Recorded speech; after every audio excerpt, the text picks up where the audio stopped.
Hey guys, my name is Nita Creekmore. Yes, and I am Michael Creekmore, and we are. No, we don't want to do that this time. No, we're the Creekmores. Okay, we're the Creekmores.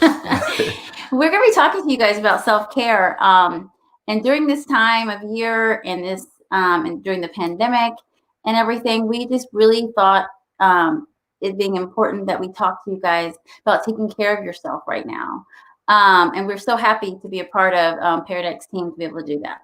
Yes, we are fully 110% Team Pear Deck. Yeah. So this isn't a shot at Nearpod or anything, but Pear Deck is an awesome and amazing platform. We Yeah, strongly recommend it. exactly. And we're so excited to be a part of it. So we have written a blog post, and if you haven't seen it already, I would suggest you check out Paradex website, their blog, about putting your oxygen mask on first. And we really think it's awesome that we have been asked to present about this because it allows us to go deeper into what we had on our blog post about taking care of yourself. And we just really cannot just tell you more and more and more about taking care of yourself and how important it is. Yes, self-care is often overlooked because, as I often like to say, when you get into the field of education, we get into it because we have the biggest hearts, right? Exactly. We always want to give, we were always giving to our students, we're giving to our fellow educators or colleagues, we're always putting ourselves on the back burner. And when we do that, we often have a tendency to burn out, and self-care kind of falls way, way, way, way, way, way, way, way to the wayside and way behind you. So we wanted to address that and talk about that, especially at the start of the school year, because implementation at the beginning is paramount to making sure that we're practicing it throughout the course of the school year. Yeah, and I don't know if I told you guys, but I'm an instructional coach, and this is my fourth year being an instructional coach. But I was in teaching in the classroom for 13 years before now, and so Mike always says I'm a reformed self-care advocate because I really understand when it's hard to practice self-care when you're in the classroom. But in order to practice and be the best teacher or educator that you can be, you have to make sure that you have taken care of yourself and that your glass is full before you can help your students and be the best teacher that you want to be. So I definitely am a self-care advocate, but I have been reformed from not taking care of myself. Yes, we often like to say when we do introductions, sometimes I'll say, hello, my name is Michael Creekmore, and I'm a self-care advocate. That's, proper introduction. So Yes. I'd be remiss if I didn't start out that way. So I apologize for the late introduction, but here I am. Mm-hmm. Yeah, and what do you do? I am a school counselor for elementary school. So I actually counsel with the littles. Mm-hmm. And I would say I work with the resident adults in the building, resident middle schoolers, because I'm with fourth and fifth grade. And by fourth and fifth grade, as you know, are very, very advanced and mature. So it's almost like dealing with middle schoolers by the time they're in fourth and fifth grade now. Definitely. So we're going to just jump right in. If you have any questions, you can always put the questions, in the chat, and we will answer them. Try to answer them as they go along. You can also go to our Bitly and get access to our slides, so you can follow along with us, or keep it for later, and then you can always have access. Okay. Yes. But we're going to be talking about self-care, putting your oxygen mask on first, which is super important. You always think about when you're in an airplane and they're like, I used to wonder, why would I have my kids next to me? Why would I put my oxygen mask on first before I put it on for my kids? Well, if I can't breathe to help them, right, I'm gone, right? So same thing for being in the classroom. If you can't breathe, if you can't make sure you're full, then what? Then you're not going to make it. You're not going to survive. And you're not going to be able to help the kids, right? Fully help the kids and be your best self. Okay. So we are going to be talking about putting your oxygen mask on first. We're going to be making sure that, hold on really quickly. Let me try to make this. We're going to be making sure that you have some tips to go along with you in your practice of self-care. We're going to be thinking about digital learning as well. We're going to be thinking about brick and mortar and also a hybrid approach. So all of our tips that we give you today are going to be all of those things. Yes, so you'll definitely be able to apply to any particular style of teaching that you're doing at this point, because right now, who knows? Today you're face to face. Tomorrow you could be hybrid, or you could be totally virtual. So all these self-care tips that we're giving today are most definitely applicable throughout all three styles of teaching right now. Exactly. And we also want to say that self-care is very personal. So although we're giving you tips, you can alter the tips to define you, right? So some things that Michael looks at self-care, I mean, I think of it as self-care. Yeah, she should though. And vice versa. So just know that self-care is personal. And so some of the tips that we may be giving you, you may alter it to fit you, and that's completely fine. Right. That's completely okay. We often say it's like a recipe, right? Like everyone has that favorite recipe, that family tradition, and every recipe is not going to require the same ingredients. Exactly. But when you put those ingredients together, it still makes an amazing dish. Mm-hmm. So when you're thinking of self-care, that's kind of what we're trying to do here. We're trying to give you the basics, the fundamentals that help you put together your amazing dish. Exactly. So we're going to be talking about our next slide is identifying an accountability partner. And Michael's going to be talking about that.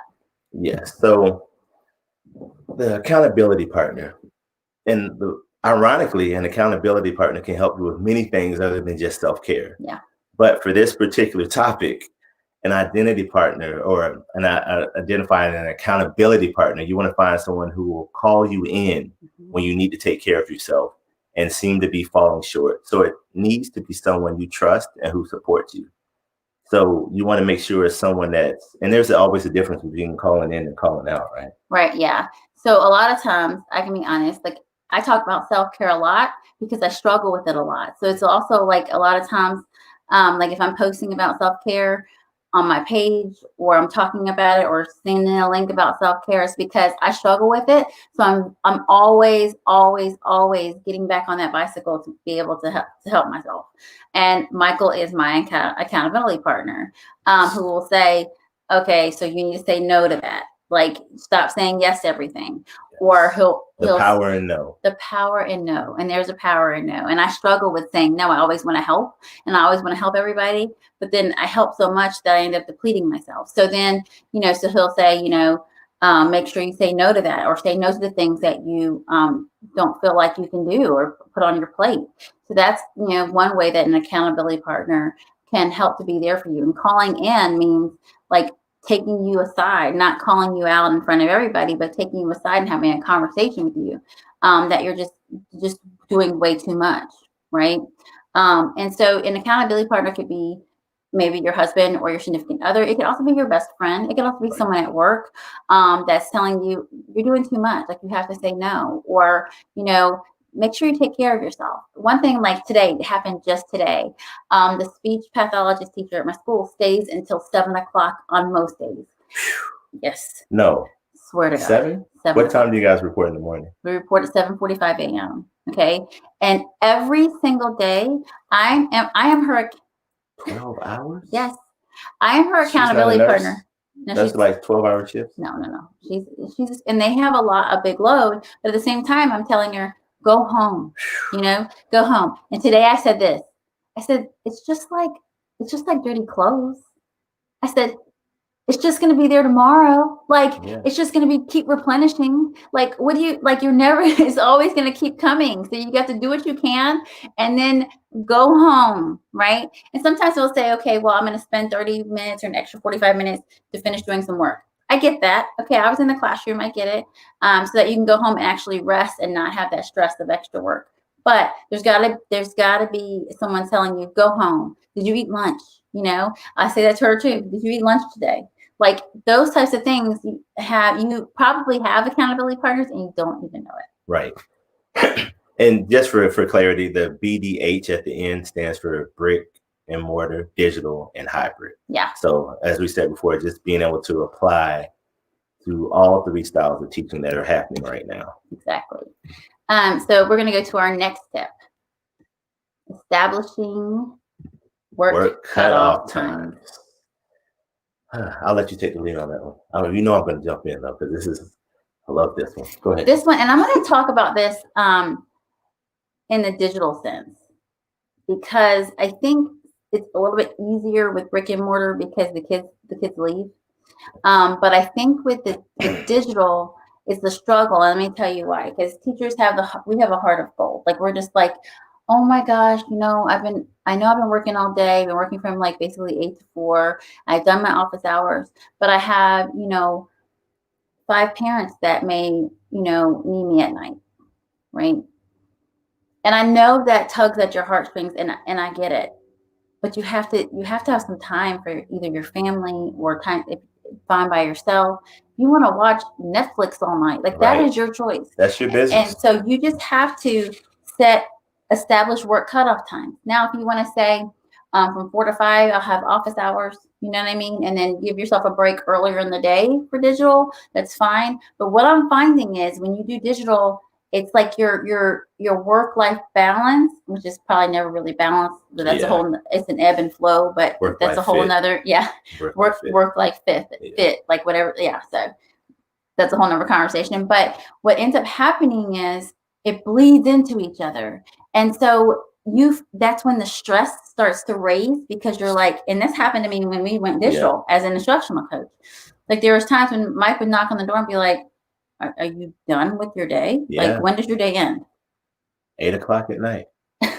I mean, it was crazy. And so what happens is we're trying to accommodate so many people that we end up, our self-care is in the toilet. And so you have to establish work cutoff times, and whatever, again, it's personal. So whatever that is for you, if you decide, okay, I'm going to do my office hours from the last hour of my day, well, set up some time in the middle of your day for something for yourself, so within reason with I know counties have different rules for digital and things like that, but established work cutoff times, that's going to be crucial to your self-care, and so if you're brick and mortar, same thing.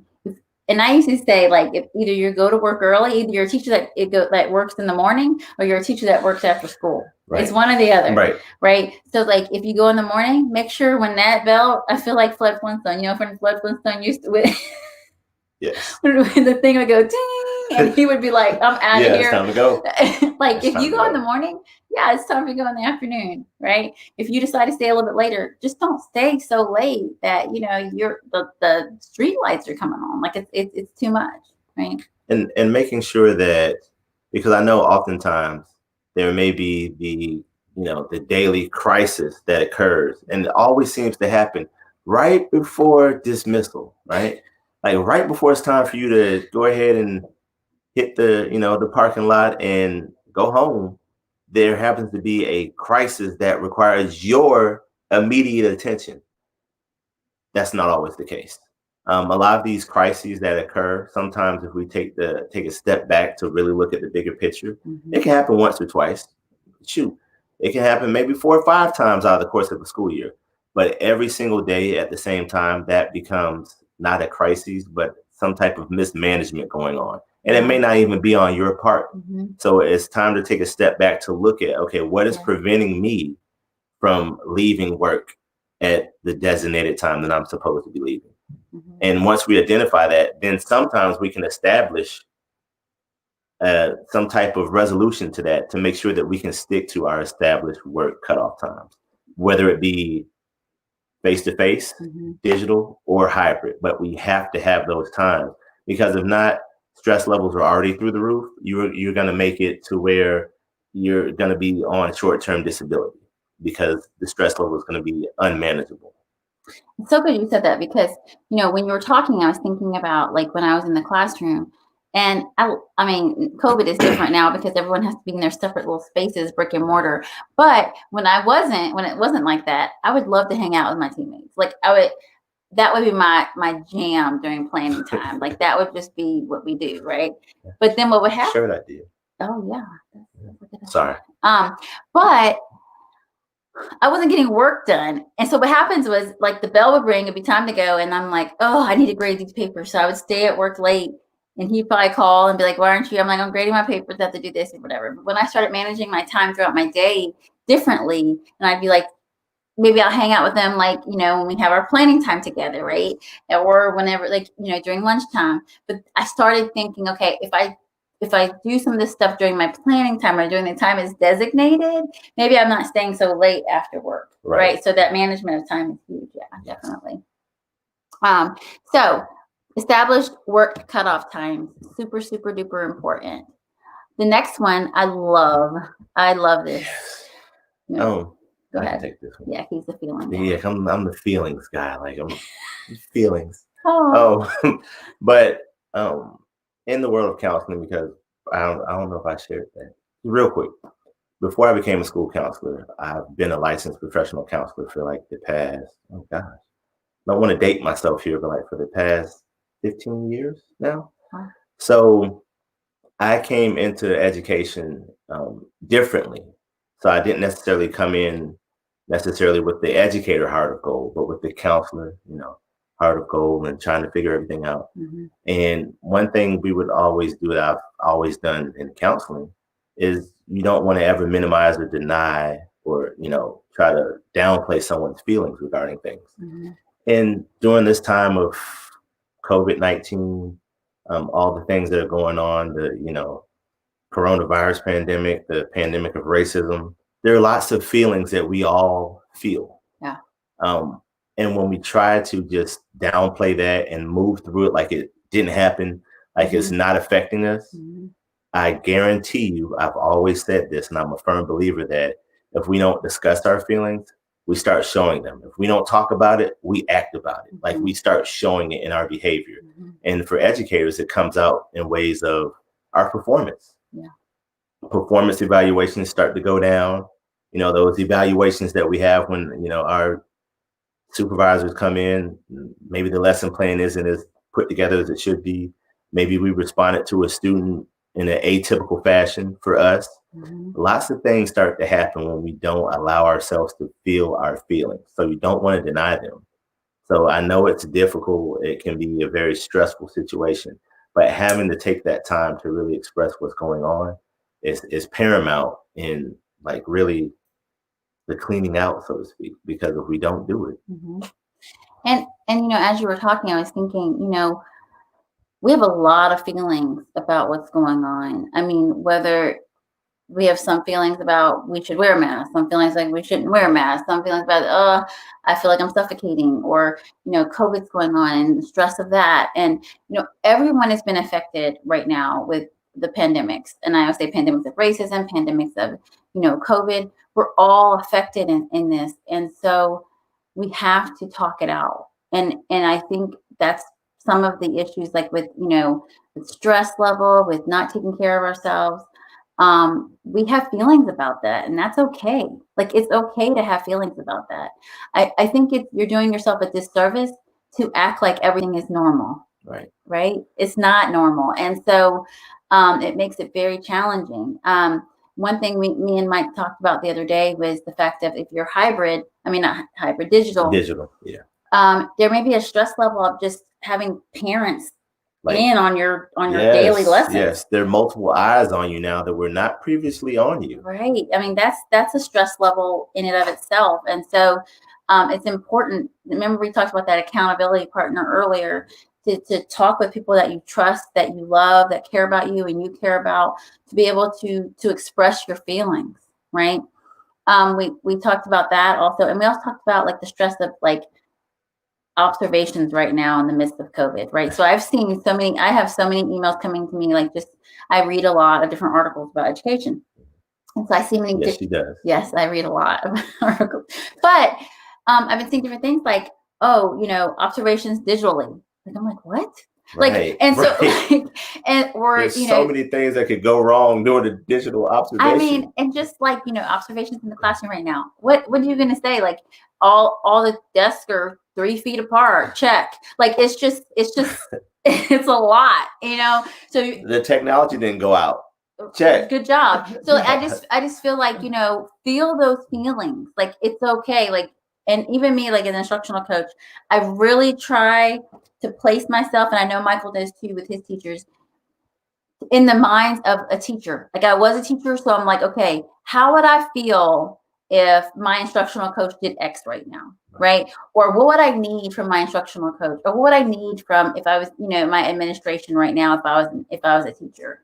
So I really think, like, if you're a support person watching this, think of ways that you could put yourself in the mind of a teacher and try to support them in that, because they have feelings right now. We have feelings right now. Right. Everyone is having some feelings about what's going on with COVID, feelings about parents watching you for digital, the stress of administration coming in and now watching you, and you're actually going to evaluate me on COVID teaching. And so it's kind of like we all have feelings. So don't deny those feelings. That all it does is bring your self-care in the toilet and raise stress. Yes. And with the raising of stress, just to piggyback off what you were saying, Mm-hmm. as we're talking about COVID, we all know, medically speaking, when stress levels and anxiety levels go up, we're far more susceptible to catching any type of virus, illness, sickness. Right. Mm-hmm. So we really want to try to stay on top of that, because stress levels increase, Mm-hmm. likelihood of becoming ill increases. Exactly. And that would go from brick and mortar, digital, or hybrid. We're going to talk about our next tip, which is, I love this one. You want to start this one off? Okay, go ahead. Okay. Please, whatever you do, let go of Mr. and Mrs. Perfect Teacher. Yeah. And be okay with just being okay. How are you feeling? I'm good. I'm okay. Not great, but I'm okay. You're not gonna ask me how I feel. Oh, how are you feeling? Sorry, I'm not the feelings person. Clearly, I'm good. So he's how I feel. Okay. I'm clearly not the feelings person. How are you doing? You know what? I'm okay. And there's nothing wrong with that. Like, me and Mike, I was just telling a story about, like, I was walking out, and one of the parapros was like, "Hey, Nita, are you okay? Are you good? How are you?" And I was like, "I'm okay." And she was like, "That's real good right now. Like, if you can say you're okay right now, that's a positive thing." And so I was like, I thought about that, driving home, and I thought about that, and I was like, wow, that was a powerful statement, because for me to walk around, like, and I'm not saying don't be positive. I'm not saying don't put a good mindset in your mind. I don't think we're saying any of that. It's just okay with just being okay, right? If you were just okay today, that's better than not being okay, right? And so we're going to be building resiliency and growing and growing and growing, and that is a part of self-care. But another thing we want to talk about is letting go of Mr. and Mrs. Perfect Teacher. Yes. I mean, you should let go of that anyway. COVID, no COVID, whatever, let go of that. Yes. Right. And I had that syndrome. Like, I legit had that syndrome of I gotta get my grades done on Monday, and I gotta get this done on that day, and I gotta send home send home Monday folders on Monday, but I'll send home on Monday. Like, legit, y'all. I was sick. That was pre-COVID. Yeah. Sorry. I was sick. Just thought I'd throw that in. Pre-COVID. I was sick, and I was the first grade teacher, and I literally went in and put my folders together, because I'm used to putting my folders together on Monday, and I was legit sick with a fever in my school putting those together. That is not self-care. That is not taking care of yourself. The parents can wait for their folders to go home on a Tuesday. Yeah, I remember, as your accountability partner, I was like strongly advising against that. I was like, I must go to work. Yeah. I must do it. But grown people do what they're gonna do anyway. Yes, they do. So, like, let go of that. Like, let go of being perfect. It's okay. Like, you're human. Yes. I'm not saying, like, slack off and be like, oh, I'm human, I'm just not gonna do nothing. Right. But this isn't a free for all. But it's okay. You're not perfect. Like, yes, it's so good. And with the technology thing, I'll just say this. I'm not sure. I feel like someone in the world needs to hear this. If you still have a flip phone, it's okay if you can't navigate Flipgrid. It's okay. Bars. It's okay, because a lot of the technology, there are many educators who, regardless of your age, are not abreast of the latest and greatest technology. And that's okay, because a lot of times that's not a prerequisite to becoming an educator, being the latest and greatest expert on all things technology. So what we're saying is like, if you hear about all these great new things and maybe you try it and it doesn't work, or it happens to fall flat, or somebody maybe the technology freezes up, because that's what technology does at times. It's going to freeze up. Sometimes it fails us. Hopefully it doesn't fail us as we're doing this this live. We're good. Already prayed on that. Prayed hard. But just being able to acknowledge the fact that it is totally okay and fine if you are not rocking out with all things technology related right now. And take your time. And some teachers are like thriving on it. You see Bitmoji classrooms, you see, all of these awesome things which I am falling in love with. But especially the Pear Deck slides. Especially Pear Deck. Right? Like those are amazing. Awesome. Amazing. So interactive. Very interactive and easy to use. Yeah. But that's not a plug. That's not a shameless plug, but it's the truth. But at the same time, like, some are thriving off of it, and some just took it and ran. Like, it's like, boom, I'm gonna do it. Here we go. And then some teachers, it's like a level of stress, like serious stress, complete anxiety. Yes. I've seen complete meltdowns. Yes. About Seesaw, Flipgrid, like just a lot of different platforms, and it's like, oh my gosh, I don't know what this is, and we spent 20 minutes today just trying to log on. It becomes so stressful. And guys, there's you may have to Zoom or whatever, but there's other ways of engaging your kids. And I love technology. I have learned so much from technology, and I'm one of the thrivers. Like, I just love it. I'm excited. But if that's not your jam and you're taking it step by step and slowly learning, that's okay. Be okay with being okay. And I would have conversations. Let's say if you're being evaluated right now, which I think is, a lot. That's a whole nother story. But if you are, I think that, you definitely have that conversation with your administration. Yeah, I'm learning.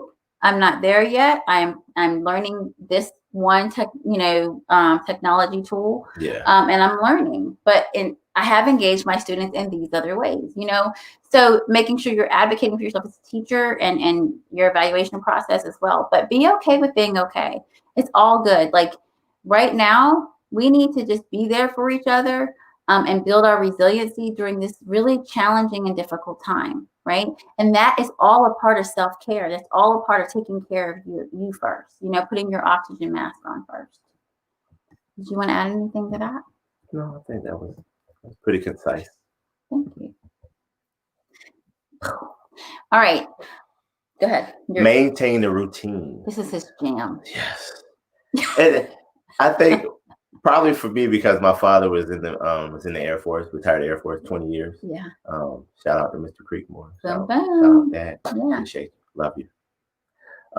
But maintaining a routine is so important. And, we often think about the importance of our students maintaining a routine, right?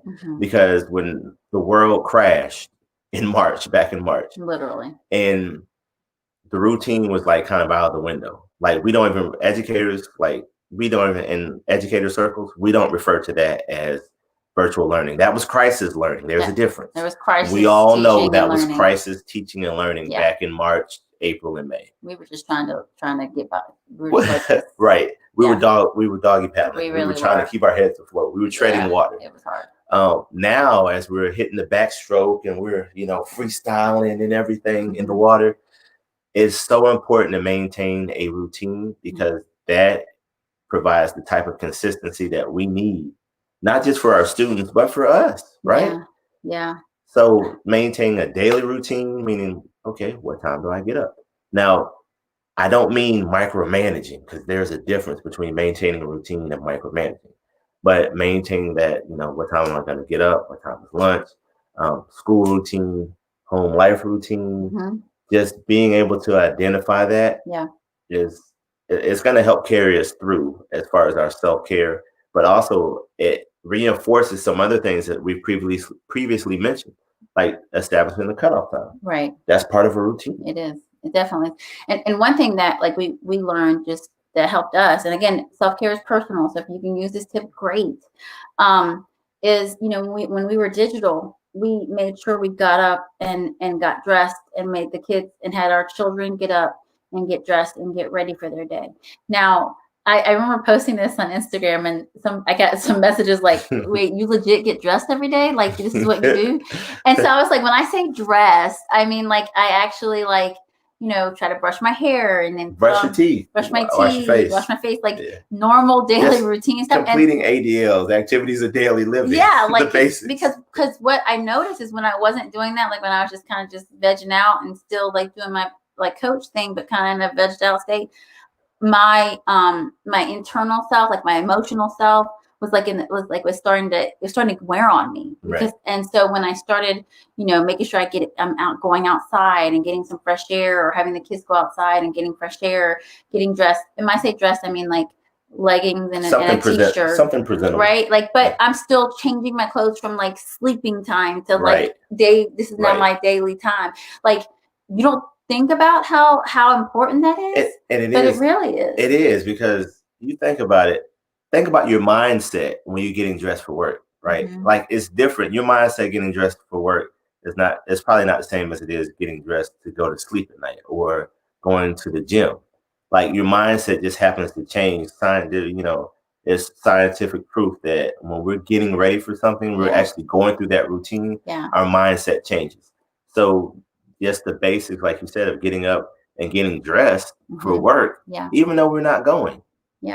Or for some of us, like I said, for some of us who are not going, who are not leaving the space of their home, it's important. And it's the same thing as we're teaching the students, the same thing applies to us as adults. Totally. And so we think that's just super important for the daily routine, especially if you're hybrid.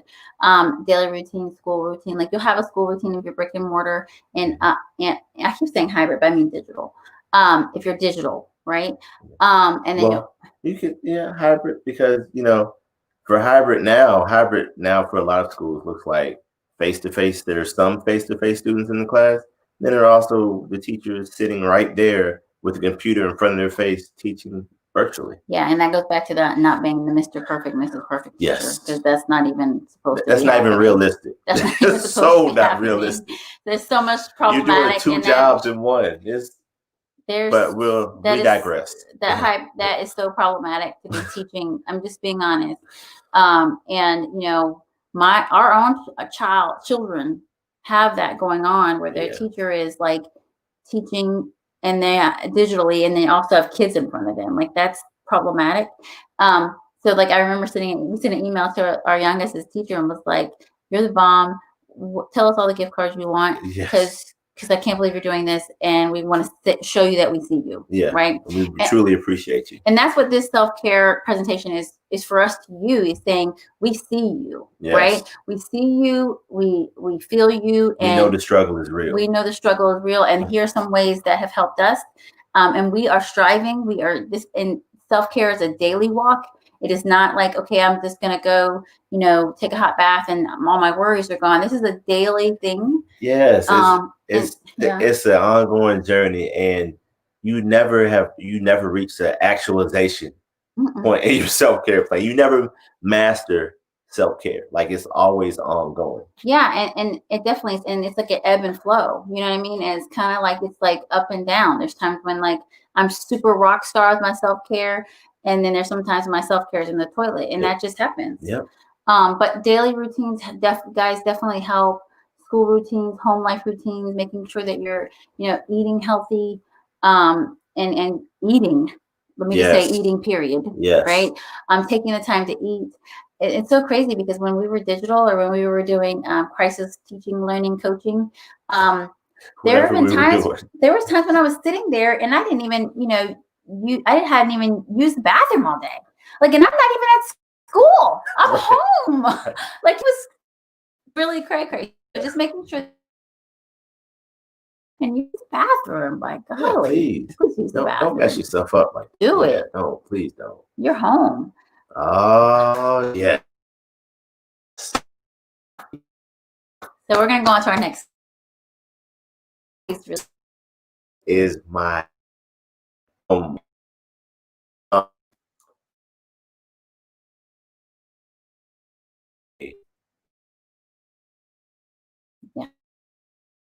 It can be morning, midday. I stress finding that time daily, 4 times a day, 3 to 4 times a day, because not 4 times. We're not training to be in the Olympics. Right. 3 to 4 times a week. It gives off when you work out shows that feeling that your body, not only does it help ward off illness and sickness and all those things.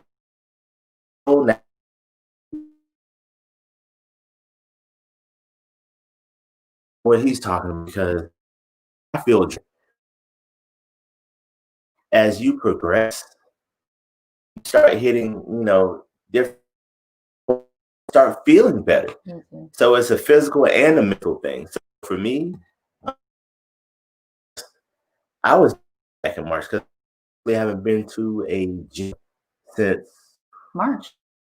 What was that? March 13th? Probably so. March 13th. Yeah. No, March 14th. Either way, it was back March. It was over 6 months ago.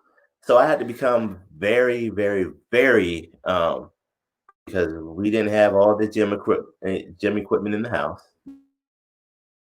Using the stairs. I did have a weight vest because, my basketball, so have a weight vest. I put on a weight vest and started going up and down stairs. Right. Saying that to say, I'm not telling you to do that. I'm saying that to say there is no excuse. We can't. There are all these different apps out there, Nike, Peloton, and it doesn't have to be a workout. It can be right 20. Well, yeah, and so the thing is that exercise is not my jam. Like that's not something I was like, oh, self. That just wasn't my thing. But I knew. But I am informed a little bit in a sense of like just it making me feel better. So I have been reformed in the sense that we do like 20, 30 minutes before we start our day. So like when Mike was saying the apps, like we do the Nike app, there's a Peloton app, and you don't have to like, different apps to help us just move. Right? And your move may be, I'm going outside to take a walk, have my earphones in, or listen to my Audible, which I love Audible books, by the way, or my podcast. Yes. And I'm putting that in my ears, and I'm walking my block during my break. And that's exercise. So again, it's personal. So whether you're wearing a weight vest and going down 50 stairs and that's your jam, I'm not knocking. I'm just saying, yeah. Or, and someone said in the comments, tone it up for exercise, short, effective workouts. Perfect. I think that's it's about getting moved, right? So what I've noticed is like when I get up in the morning, which I hated it the first few, I'm just being real. Like I noticed that now that when I don't do it, I'm actually more tired. It's crazy. Yeah. So like, we're going and I'm like, oh my God, I'm sweating and take work. And I'm at work. Okay, there's a little pep in my step. Like I just feel like a pep. But then we decided to take a break that day. I'm like, oh, I'm kind of in today. And then I'm like, why am I again? And I'm gonna do my little 20-minute workout this morning. Right. So it really does help. Right. It's gonna be healthy and things like that. And fighting against actually proven to make sure we're so our mental health. Like it what's the word that it does? It increases your mental, like is it endorphins? Like the endorphins. The endorphins that it legit, y'all. The first I give myself like, nah, not mine. But I'm like, I'm reformed. Okay, yeah, get moving. Now, does that mean I'm gonna put a weight vest coming down the steps? It's 20-minute, 30-minute workout to get my day going. Yeah, and working out doesn't always the traditional physical fitness. Yoga is a form of working out. And ironically, I never even studied. I had never completed type of any form of yoga at all. Right. Until amazing. Exactly. So exercise can be your jam as well. Just find, right? Our next slide. Ooh, I want this one. Can you guys see us? Let me make sure you slide. Self. It doesn't have to be big. Mhm. So true story. Back in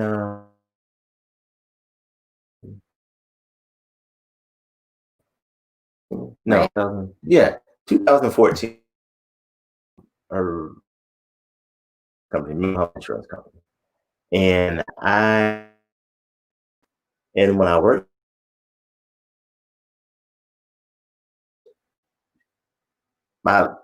because I have an outgoing personality, it was hard for me to work from home, but necessary at the time. But one thing that I noticed about myself, I had our home office, and if not at work, I found myself like out of office. I never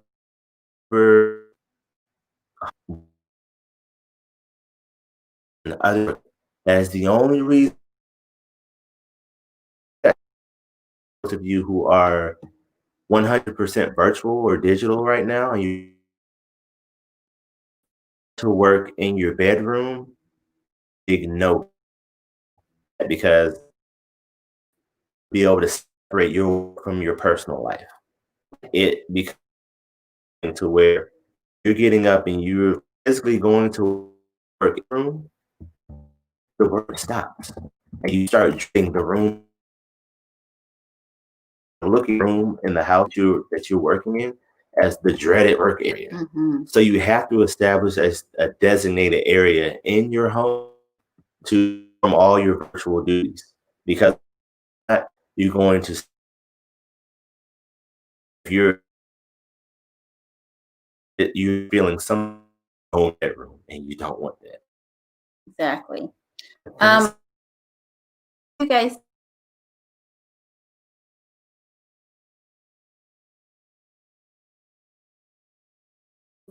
Paradex says, and we say, hold on. Oh no.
All right, guys, we're back in business. We're back. Yay! Welcome back. Let us know if you guys can hear us. We're almost done, and we want to hear some comments and questions that you may have for us. But we want to talk about a couple of things. Please let us know that you can hear us. So, go ahead. This was what Mike was talking about. Setting up space for yourself. Now, I'm not sure what you guys may have heard. I'll give you the short version. So, setting up a space for yourself, like I said, true story. Back in 2014-ish, 15-ish, I worked for a mental health insurance company. And when I worked for that company, I worked from home. Yes, outgoing me worked from home. Yes, he did. And it was quite a time.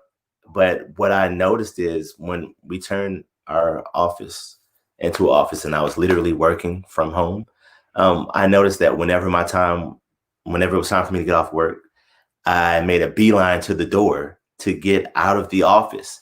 And I noticed what I started doing is I never went into the office unless I had to work.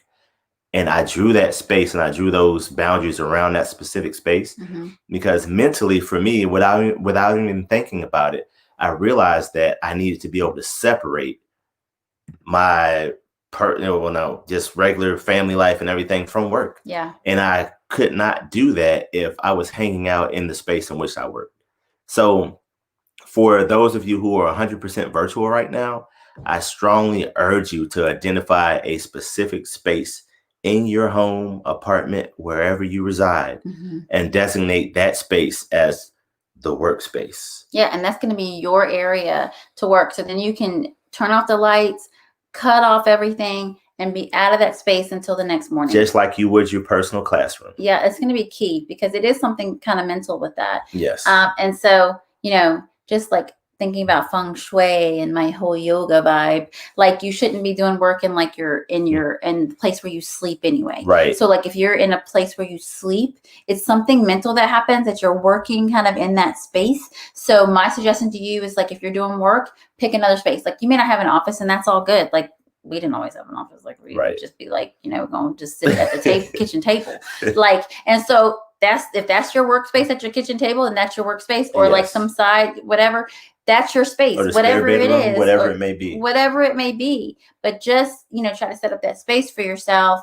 And then, when you're done, close everything up and you're done for the day and go watch your Netflix and binge whatever is your jam. Okay. Or get that good 20-minute workout in, whatever it may be. Right. Exactly. Whatever it may be. The last thing we're going to be talking about, which I think is super huge, is giving grace, giving yourself grace, giving grace to others. And I think it's easier to give yourself grace sometimes than giving grace to others, especially when they do stuff that you're like, But it's always easy to give yourself grace, right? Yeah. Like, oh man, I messed up. I messed up. I'm good. Right. I'm okay. I gave myself grace. I'm good. I'm good. But you, on the other hand, no grace for you. No grace for you. And as a mother and like an educator, like I'm like, when it was my kids' teachers, I had to remember to give them grace, like my own kids' teachers, so I'm just being full transparency here. That's a challenging thing. And so make sure that like you're giving yourself grace and offering that grace to someone else, because this is a challenging time. But when I say give yourself grace, I mean pre-COVID, during COVID and post-COVID, right? Yes. So giving yourself grace and making sure you give grace to others. What we're going to do now is we're going to kind of open it up for questions. Any questions that you have for us, and we'll answer them to the best of our ability. I see one. Oh, you see a question? Okay. Yes. Hey, Stephanie. Okay. Hey, Stephanie. So, thanks for tuning in. What do you think has been your biggest moment of growth during the shift in education and structure? So I'll talk about me as a coach and then you talk about you and then for me as a coach, I've been reading a lot about resiliency and making sure that I am meeting the needs of teachers, whatever that means. So like, for instructional coaches, we talk about data, digging into data, driving instruction, that's like our jam, right? And so I had to release that for myself. Like I had to release that for myself and I had to release that for the teachers that I serve. And so that was a growth moment. And so I've been reading this book and I think it's such a good book for anybody in the education field. It's called by Elena Aguilar, and it's called Onward. And it talks about resiliency and there's a workbook to go with it. It's kind of pricey, but it's really good. And so it's called Onward and it goes by each chapter. And it's not just about being in the pandemic. It's about having resiliency anyway. Like when hard things happen in the education world. So it's like having resiliency anyway. So it starts with like July and where you start and August and it builds you up. And so how like in around October, November, we're about to like slam into the wall. Like you're like, it's like, is December, are we going to get a break soon? Yes, your cup has runneth over. She talks about that. And she talks about, the up and down of the year. And so it's such a good book. And so the instructional coaches in my county, we're all doing a book study on it. And so, and I kind of bought mine and kind of went ahead because it's just kind of how I just just do. But right. I think that it's such a good book. And so that's really building the resiliency and being there for each other and supporting each other has been something that I've been like, okay, that's my jam right now. Not saying I don't talk anything instruction, but my foundation with teachers is mindfulness. My foundation for teachers right now is resiliency and taking care of themselves. And so that's been a growth moment for me. What about you? I think for me, it's been more about accepting and helping fellow educators to understand and accept that right now, the growth that we want to make academically, that we want our students to make, they may not happen.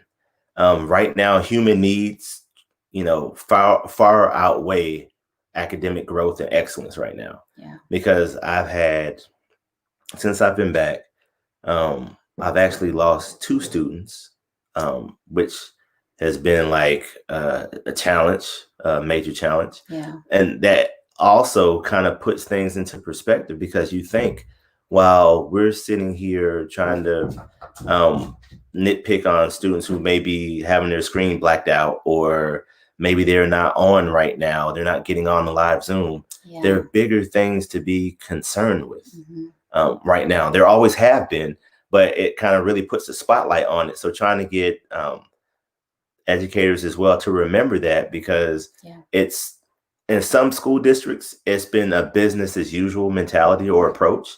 And this is not business as usual right now. Although we're not doing crisis teaching, we're still in a crisis. Right. So it's very difficult to try to change the mindset, because a lot of times we all know, this is just me being real and candid. I'm not speaking for anyone else, but money is a driving force behind a lot of different things. And because it is, a lot of the business as usual approaches are really stemming and directly related to that.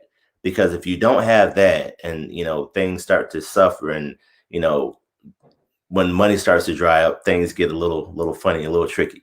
So for a lot of school districts, trying to change that mindset and working with educators to not fall into the business as usual mindset has been a major challenge. But it's been a growth of my own as it relates to me, because even myself trying to, realize and remember that, hey, yeah, he might not have joined the live Zoom today, but did you call to check to see if everything was okay, to make sure everything's all right? There might have been a reason why. So I know for me, that's been a growth, just to kind of constantly remember and apply that to not just myself, but to fellow educators in the building. Right. We hope you answered your question. Yeah. Leslie asks, how do you balance your time when you have several preps? I seem to be working lots and lots of hours. And it just depends on whether or not you are, this must be mostly a high school teacher, or middle school teacher, talking about like the prep time that you have. Try to work smarter and not harder. And I've been telling my teachers that, in the sense of trying to being able to like integrate what you can integrate, as far as if you're talking about standards or whatever your standards are, trying to integrate standards into each other. If you're doing like preps for different classes, like let's say you're in high school and you're doing like, let's say an honors course, and then you're also doing, let's say maybe an applied course or whatever, and if you're, let's say, an English teacher or something like that, making sure that you're trying to focus on the same subject matter, and then like upping or lowering the ante based on the kids that you serve.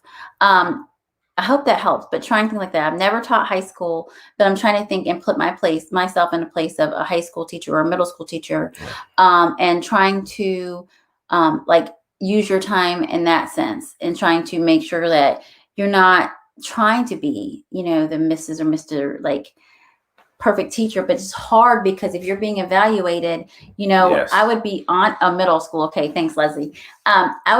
I would be open and have a conversation with my administration about this, right? Hopefully you have an administration where you can go to and talk to them and say, hey, this is the dilemma I'm having, and I'm trying to find time to do this, and I'm spending literally 3 hours after work trying to maintain each day. And so that's going to be something that I feel like is something as a release for you. Remember, we talked about making sure that you are open and honest with your feelings. And so that's a legit feeling. Right. And I bet you, Leslie, you have 50 other teachers that feel the way exact you do. Same way. You know what I mean? So I really think it's important for you to like talk to your teachers, talk to your administration and say, hey, this is how I'm feeling.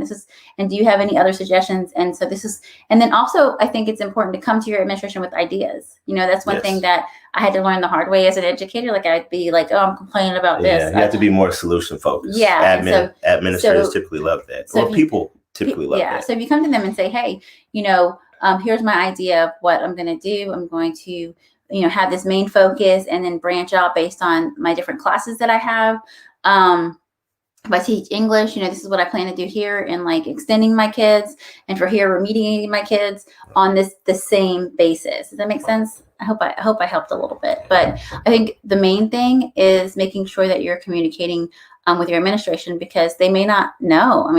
Some administration haven't even been in the classroom for years, so they may not even really fully relate to what you're feeling and what's going on a day to day. But please don't hesitate to, of course, as always, as we know that you would, respectfully express those feelings, because that is, I would imagine, that's a very hard place to be in. Yeah. And if that's not being recognized and acknowledged, then it won't be like until you help them acknowledge it, they may not ever acknowledge it. Yeah. And you shouldn't have to jump through lots of hoops unnecessarily when everyone is feeling the same thing that you're feeling. And they just may not know. Like sometimes I think sometimes administration can be in their bubble and they really can't know everything that's going on in the building. Right. And so bringing that to their attention may bring about some change. So you can be a change agent in that way. For yourself, but also for your colleagues, and so if you're feeling that way, I promise you, I'm sure 50 other teachers you are feeling not the only way. one. Yeah, you just may only be the one that's actually brave enough to actually speak up, broach the subject. Yeah, and feel your feelings, like we said earlier. Are there any other questions? I don't see any other questions in the drop box. Let me make sure. I don't want to leave anybody out. Oh, as an administration, I hope I'm saying your name correctly. Rafaela, hope I'm saying it right. I have a long name too. My name's Imanita, and so when people mess it up, I really try to correct them. Thank you guys. As administrators, it's important to be able to help teachers cope with everything that's going on. Yeah. And I think that's important to be able to do that. And I think for the most part, like, and just from just me being as an instructional coach, is that teachers want to feel seen. Yes. They want you to say, I get that this is a lot. Yeah. I understand that this is a lot. And I'm starting to get emotional. Like, you know how I get. Yeah. So I'm good. So like, I understand that this is a lot, and just to feel for you to say that is like, it lifts the weight off of teachers. That's like, she gets it. He gets it. Right. Yeah. And then let's work together and figure out a way to make this an easier process for you and for my other teachers here. That's super important. People want to be seen, and say that your feelings are valid. All right. Are there any other questions? Because we're hitting the 1 hour mark, and I think that is we're almost getting ready to go. So if you have a question, just say, and we will chat about it. And we'll wait like 30 seconds, I guess. Leslie, yes, you're right. A lot of educators are trying to be the super teacher. Even in the midst of COVID, yes, while many of us may feel that the country needs a hero right now, that hero does not have to be us in the form of being the overworked educator. Because right now, everyone's trying to find their space of normalcy, right? Like we're all trying to find what normalcy looks like. Exactly. And we know right now this is not normal. So oftentimes trying to do a lot of things can only lend itself to us being more stressed out and more anxious and more overworked. Yeah. And which is not good for anyone, because then we're not even giving our students or colleagues the best us that we can be. Exactly. That's 110%. No, Leslie, we don't mind if you share your slides. Not at all. Please share. Please share away. However we can help people. The biggest thing is that we're all sticking together. We're all being each other's accountability partners. Yes. And we definitely want to do that for each other. The teacher community, educator community, we need each other right now. More than ever. It's not an easy time, but putting yourself first and taking care of yourself is going to be super, super important. Yes. We're so happy that you guys joined us tonight. So excited about that. Please, we are so open for you to share our slides with anyone who may need them. And we're just happy to be here. Thank you so much. And we appreciate Pear Deck for allowing us to chat with you guys. Yes. And one thing we want to leave you with, please, please don't look at yourself as a bad teacher for putting yourself first. Yeah. You deserve it. You deserve it. Thanks, guys.